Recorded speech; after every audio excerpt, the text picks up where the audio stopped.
Well, it's a significant difference between a $3 million override and the school project, which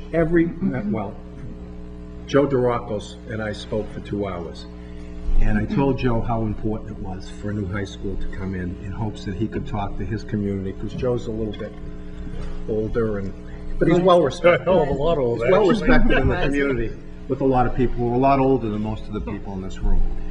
And Joe did support that project. He supported it enthusiastically. It was the right thing to do. But the big sell on it, even if you didn't care about education, even if you didn't have kids or grandkids in the school, was that we were going to spend a lot of money repairing that building. And we're going to still have the same old tired building. So how could you say no to the 36, was it 36 million or 27 million? I forget the number. A lot.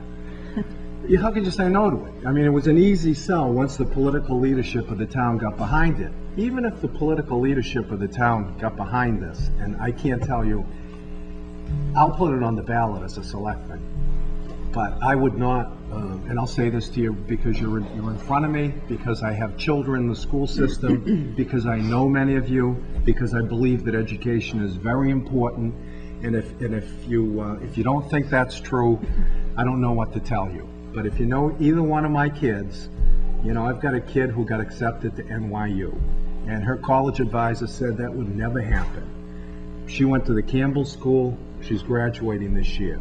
I have a son. I expect him to do well. I believe in the school system.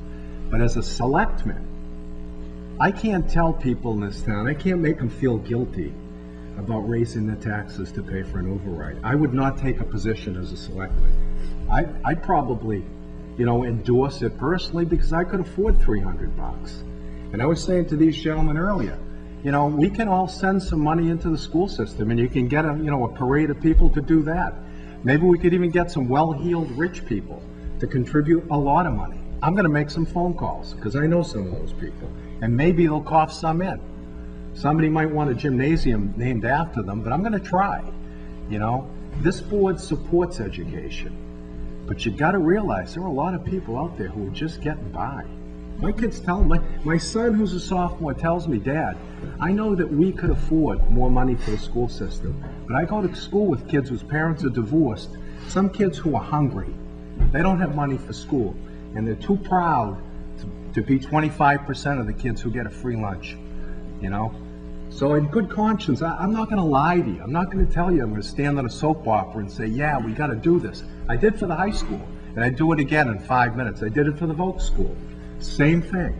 You're going to have to make those repairs. It's cost effective.